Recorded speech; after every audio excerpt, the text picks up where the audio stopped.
I thought that the book was going to be better.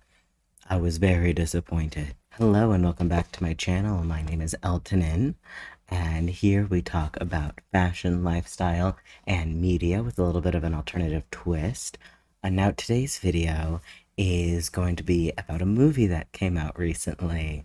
I planned to do another Descendants video because I've got custom content in The Sims, and I was like, let me make everybody in The Sims. This will be really fun. And then I went out to the movies because I heard that there was a new rom-com coming out, and one thing that you need to know about me is that I love rom-coms. I am a Hallmark connoisseur, if you will. The one thing that you will get me to watch with no other content is a rom-com. I love them. So I saw that a new one was coming out called It Ends With Us, and it had Blake Lively in it. I'm like impartial to Blake Lively, but I'm like, oh, cool, like this is gonna be so fun. It was not fun.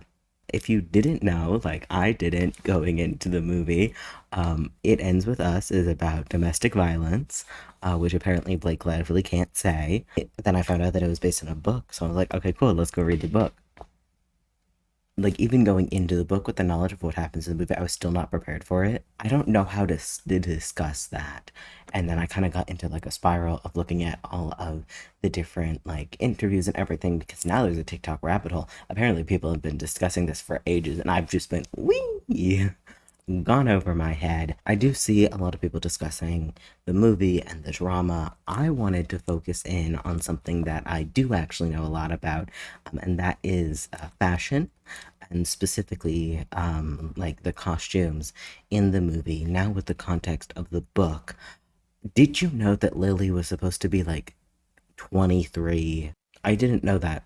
Nothing made her read as 23 to me, and I think that majority has to do with her costuming. Like reading the book, I could get a lot of connection with Lily. We're both like fairly in our we're both in our early 20s. We're like really homebodies. We don't go out a lot. We're really into our hobbies, and we've kind of stuck with a lot of our hobbies for a really long time. And like, while we're still discovering ourselves, we're like, for the most part, pretty secure in who we are. And then we also love hyper specific themes. I'm super into bones, dragons, and celestial imagery, and she's super into flowers. And I'm like, that's so valid. And then after reading the book and everything, and like having this new perspective on Lily and how young she is and how similar we are to each other, I look back at the movie and everything that Blake Lively wore is not something that I would have ever pictured Lily in. And while I think it's really weird, all the drama that's been going on and like the issues about the press tour and everything, and the weird way that Blake Lively's been discussing the movie in interviews, it's not something that I think I can discuss better than other people. So instead, this video is going to be about how I would have styled Lily Bloom for the movie. Now, I'm not a big contemporary romance reader, and this is, I think, the first ever Colleen Hoover book I've ever read, and I don't plan on reading another, so I can't really say too much on the story, just because a lot of my writing experience is deeply fantasy, and a lot of my reading experience is also incredibly fantasy related. So we're just gonna focus on the story as is, as if I was the costume designer for the movie. I think a couple of the issues that I had when with the costuming of It Ends With Us is that there's so much going on at all times. So I think with a couple of the interviews that I was watching and how the actress was talking about how she thinks Lily is kind of in this like blend of masculine and feminine, and wears a lot of like baggy clothing and everything to hide her body and who she is and everything. I thought that was a very interesting concept to play around with that very much did come across in the movie. The issue that I have is that there is so much designer clothing that Lily wears, and I think it's to the detriment of the story. When reading the book, I felt that if Lily was not someone who owned any designer clothing and would very much be uncomfortable in something that becomes hyper expensive. I always felt that she was someone who thrifted a lot of her clothing, who maybe dabbled a little bit of it in clothing, but it's a lot of thrifted clothing, a lot of things that she can get like she can use. She would not be afraid of kneeling down in the dirt and the garden and getting her hands dirty and getting her clothes dirty. I think the only brand she wore in the movie that I thought really fit her was Carhartt, just because it tends to be that designer workman's wear. And I don't think I necessarily had a problem with it. I just thought it was a tad too much. I would have preferred if it was like a pair of Carhartt jeans, overalls, or a Carhartt hat, or like an accessory, but not like every other thing is essentially within Carhartt. I think the movie did end up being sponsored by Carhartt, or Blake Lively has a lot of Carhartt clothing, because she was saying in her interviews that a lot of the clothing that was used in the movie was either her own or her best friend Gigi's, who is a supermodel, by the way. And I think because it's been taken from both of their wardrobes, there's just so much designer in there, and I don't think it really fit Lily. So if I was to start costuming Lily, especially in these first scenes that we meet her before she meets the stupid man, I want her in clothing that you have gone out and thrifted. No recognizable brands, not super recognizable items. Like, have like a pair of Carhartt overalls, and that is the only branded thing, and it needs to be worn. Watching this movie, it felt like nothing was like well worn for who she was, that all of her clothing was super pristine and super like, oh, I just got this from the dry cleaners, and not, hey, I've been in the dirt in a flower shop. As someone who worked a manual labor job before I was in the salon, I had like 3 pairs of jeans that were black originally and just become more gray over time, just because of the amount of dust that was just in the air and stuck to the clothing. And Lily's clothes have no dirt on them. There's not a speck of it. So I would have loved them to be a little bit more worn, a little bit more like worked in, like she wears these clothing. And I believe the reason that don't do that is because the clothing that Blake Lively is wearing is very expensive, especially at the beginning. I think a lot of Lily's clothing should be in very, very warm tones. I don't want to see any cool tones. I also don't want to see her in any reds. I want her in greens and whites and creams and yellows and oranges and like a little bit of pink. I think this top row especially is where I would first have her in clothes that make her seem youthful, because Blake Lively is stunning. She's very gorgeous. She also looks her age, which is not a bad thing, but she does not look like a 23-year-old. But especially in the movie, if you're still keeping Blake Lively as the actress, I think the clothing ages her. Having more youthful silhouettes, having these like little shorter skirts, pair them with tights. Absolutely, have her like a big proponent of her being something that she doesn't show a lot of skin. So have her in tights, have her in these longer sleeves, have her in underlayers and overlayers and jackets. But I think it would be a lot better and convey that she's a lot younger if she had more of like a youthful look to her. And now I love these outfits right here. I think the hair. Oh my god, I just thought about Blake Lively's hair again. We'll get into it. At the beginning of the movie, I want her hair to be nothing like we normally see. I don't want a single beach wave or iron curl in sight. I want natural texture. I want braids, like the brown hair. You see how it has the bun that kind of looks a little bit like a rose?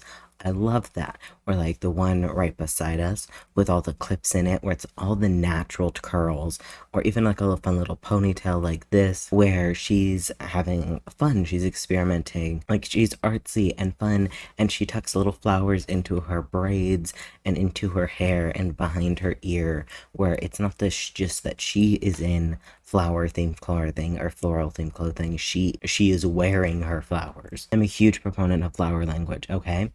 And I think they very much should have leaned more into that flower language. I think that she should always have a flower, like a real flower on her, and that flower should always correlate to her emotions in the moment. When she meets Ryle, stupid name. When she meets Ryle, it's the flowers that symbolize like first loves, like the first blossoms of loves, like new emotions, crush, things like that. And as she's like feeling more into herself, like it's giving like she has wears flowers that mean confidence, or power. And when she opens her flower shop, the flowers that she has in her hair are like new beginnings. And when she meets Atlas, again, spelled dumbly, when she meets him, it's like the flowers of like forget me nots and things like that. There are so many ways to convey these like subtextual things that are like handed to you on a silver platter with flowers because they come with this meaning, and you don't have to know the meaning of the flower to like get it, but if you know it, oh my god. Like, I've been writing a first draft of a book, and my main character is also someone who really, really loves flowers. So every scene, there's like a mention of a flower, like the dresses she wears that's embroidered with flowers, that all like the meaning matches what's going on. And that is what I wish they had a lot more of, is that the flowers, they weren't just there, they weren't just florals. Like they're using the meaning of the flowers to give more like subtext and like things to look into and things like that, or even like what she's portraying versus what she's feeling, and the flowers are what she's feeling. Or like this furthest picture on the left, like that is what I want her hair to look like when she opens her flower shop, where she is like what, creating a flower shop for people who don't like flowers, but she still loves them, so her hair is covered with them. And then I want her hair to digress. So as she continues this relationship with Ryle, and as his like true colors start to show, I want her hair and her clothing to follow that trajectory. It goes from all of these fun braids with flowers in it to go to like this hair over here, the braids with the ribbons, where it's starting to tone down a lot, where she is starting to tone down a lot. She is trying to conform to what he thinks of her. Even this like outfit right over here, and where it still has this like fun floral, but this is where she should start transitioning into more of a like a clean girl aesthetics, lose a lot of the eccentricity, lose the floral patterns, and trying to become more basic and more normal for him. And this is where then she should start having more name brand. So as this relationship is going on, along with that, her hair should become beach waves. She no longer has the braids and like the little trinkets and the clips and the bows and the flowers. It is beach waves. We're gonna go on a tangent because Blake Lively did it, so we're gonna talk about it too. Blake Lively's hair care. Okay? Now here's the thing. I am all for, I don't necessarily care about celebrity brands, alright? Do whatever you want. Do as much as you want. Make makeup, don't make makeup, make perfume. Some of it ends up being good. Like, am I obsessed with the Sabrina Carpenter Sweet Tooth perfume? Is this the only perfume I wear? Yes. Is it good? Yes. Will I continue to use it? Yes. Alright? Fenty Beauty. Fine. Fenty Hair. Probably fine. Here's the thing. If you're going to do that, but here's the thing. Here's the thing. If you're going to do that, you need to not be dumb. You need to not be stupid. So, Blake Lively is a big proponent of no conditioner. She does not use conditioner. She uses a hair mask. And her hair brand, hello Elvira, her hair brand reflects that. It has shampoos, it has hair masks, but it does not have conditioners. And I thought, that's weird. That's suspicious. Because like, if you've been on this channel for any amount of time, you know that I work as a hairstylist. Like, I went to school for cosmetology school. I'm actively a hairstylist. Conditioners are important. Sit down. It is time for education inside of It Ends With Us outfit redesign video. So, when you go to the hair salon, let's say there's a lot of different kinds of shampoo, there's a lot of different types of conditioner, there's a lot of different types of deep conditioner and hair masks and the sort. The shampoo is supposed to like start like pulling out all of the dirt and the oil from your scalp, any kind of extra products. You can have cleansing shampoos that will like actually like get in and kind of just eat through all of that. You can have color safe shampoos that will do something very similar, but it's a lot more focused on trying to retain your color. You have purple shampoos that have purple pigments in it that help to tone out any kind of like yellowing that you'll find in blonde hair. You even have blue shampoos that'll help tone out any kind of orange or brassiness that you'll find in your more brunette type hair. That is the purpose of shampoos, is to go in and just clean out that hair strand. That way, one, if you're doing any kind of chemical service like a color, you have a very nice clean canvas to work on, and you don't have to punch through any kind of grime. I know a lot, like a couple of decades ago, it was a thing where you would go in with your hair dirty to a hair salon, and most hair salons don't want you to do that anymore, just because the way that lightener and other chemical products have developed, that oil is no longer a barrier to help protect your scalp. It is more of a like a resistance thing. So the lightener is stronger, but it is also slightly less harmful than it was. So the shampoo goes in, cleans it out, gives yourself a fresh canvas. The conditioner has a lot of different properties based on what it is and what you're trying to do. You can also have pigmented conditioners, like a colored conditioner for vivid hair. If you have like all purple hair, you'll go in with like a purple conditioner and deposit some of that color back. Conditioner also helps to condition your hair. It helps to add more moisture in it. It also helps to seal down that cuticle a little bit and restore the pH balance of your hair. Now, your hair and your skin all live around a pH of 1.5 to 5.5, and that conditioner, for the most part, is able to kind of like restore that balance, keeping your hair like non-brittle. It puts more humectants and moisturizers into their hair. Sometimes you can have a little bit of keratin in it or more proteins in those conditioners, but for the most part they're just help to smooth out that hair, seal it back up, and put more moisture back in your hair. Now, obviously, with the different kinds of conditioners, you can do different things with it. Some are more of a strengthening conditioner to specifically hold onto that hair strand. A lot of curly-haired people will use a specifically moisturizing conditioner because their hair just soaks up all of that moisture, so they need more than the average person. Other people are just looking for like a really glossy shine for their hair, and that you can use like a glossifying conditioner. With deep conditioners, there's a variety of different deep conditioners, like there is a variety of different of conditioners. The biggest thing with deep conditioners is you have to let them sit on your hair. Most deep conditioners start at 5 minutes and go up from there. A lot of them also require the use of heat. So if you go into the salon for a deep condition, which most people should do, especially if you're in like a really hot, dry place, you go in for a deep condition to put more moisture back into your hair, and you have to let it sit on your hair. You can't just like wash it off really quickly, because the deep conditioner penetrates deep into that cuticle, and you have to let it sit. That is how they work. If you're not sitting with the conditioner, it's not a deep conditioner. So now we go over to Blake Lively's hair care brand, and she talks about how she uses a shampoo, and then there is no conditioner, but there is a hair mask. You know what you do with the hair mask? You'd let it sit on your hair for like 10 seconds. Like you do for a conditioner. Because the proper way, or well, a way that is commonly used to wash your hair: one shampoo to help clean out your hair, and the second shampoo to make sure that everything's out, and also to actually like use some of the ingredients that are inside of it for like strength and moisturizing and everything. And then thirdly, then you use conditioner. You let it sit on your hair, you wash the rest of your body, and then you rinse out the conditioner. She's just lying to you. Did you know that? She's just a liar.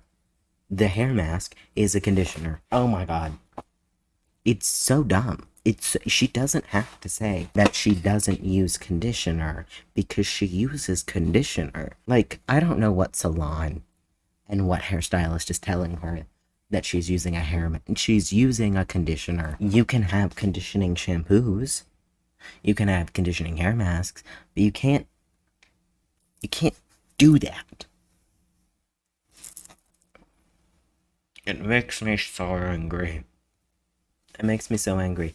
Like, I understand that not everybody knows everything about hair, but you don't have to lie to people. Also, your hair doesn't look good. Anyways, moving on to the end of the movie, now that I, like Blake Lively, have gotten distracted from the main purpose of the movie and the main storyline and started talking about something that's not entirely relevant. When we see Lily at the end of the movie, I don't think she should go back to that first style where it's very much leaning into the florals and everything. I think that she is still very much in a period of recovery. She's still trying to figure herself out again. So instead of like being more secure in her identity, she's kind of relearning who she is. And I think she should lean a little bit more into a more boho-esque, free people-esque style with like the patchwork and the big flowy skirts and the layers and jewelry and everything, where it's not quite who she was at the beginning of the movie, but to it's far more herself than she was when she was in with Ryle. She is no longer trying to conform to a standard of normalcy, and she's starting to gain back a little bit of the eclecticism that she'd lost. Here's the thing. I don't want to say that books are bad. I didn't like It Ends With Us. I tried to enjoy it. I really did. I felt that there was a lot of good things with the book. There's a lot of potential with it, but just the way that everything was written, it was as if, and maybe I was reading into it wrong, but I felt like Colleen Hoover was trying to redeem Ryle, and I don't think he's redeemable. I don't want him to be redeemed. I'm all for like morally gray villains and nuances and everything, but he's just a terrible person. And just because he realized that he's a little bit of a terrible person does not mean that he should be redeemed, does not mean that he's a good person. Just because he went through hard stuff in his life does not mean that he needs to take it out on other people.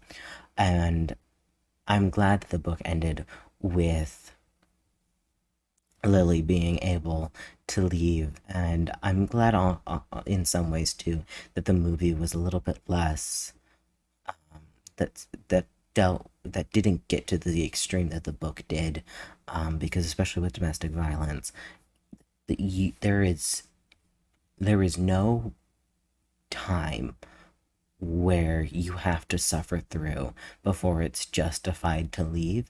There is no point in which you should be guilty about leaving, that anytime that you're in a situation like that, that there are resources, that there are people to help you.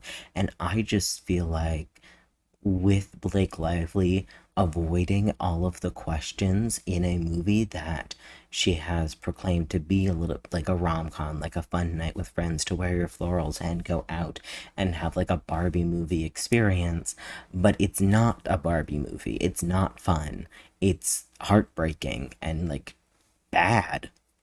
Like it sucks. Like it's a heartbreaking movie. It's not, oh, hello. Ma'am, I'm trying to be serious. Um, Cats. What can you do? Yeah, it's not like a good time, and it's I don't know. I don't have like a full opinion on it because every time I think about it, there's so many thoughts of what it is and what it could be and everything about it. I just think that the drama is a great way to promote a movie, but like the drama is a great way to promote a movie. Like, Don't Worry, Darling got like a really big reception because of all the drama behind it. But Don't Worry, Darling was not as visibly violent against women. It was more psychological thriller, and it in theory was marketed as a psychological thriller. It was not marketed as a rom-com as far as I remember. I could be wrong about that. Yet there's the two sides of the marketing with the main lead who plays Ryle, and the director and also a producer, and then Blake Lively being a producer and I mean like they have two different storylines that they're going with. And Justin, the director, he's very open about the fact that it is about domestic violence, and here's like resources, and let's talk about it, and let's have a discussion. And Blake Lively is over here being like, I have a hair care brand. I wish I had like a full, like, coherent thought process about it, and not just ramblings about conditioner and then that Blake Lively should not be wearing high-end designers for a character that is supposed to be 23 and is supposed to like not be someone with a lot of money. I think that's stupid, but it's really hard to be like just make fun of it when it's a movie about a serious topic. If you've made it this far in the video, let me know if you've read a Colleen Hoover book and what you thought about it. I regret not doing research before I watched the movie. Alas, we're here. I appreciate you guys all being here. I will be doing a Sims video for the Descendants because that seems a lot more fun than talking about this topic. And I will see you guys all later. Bye.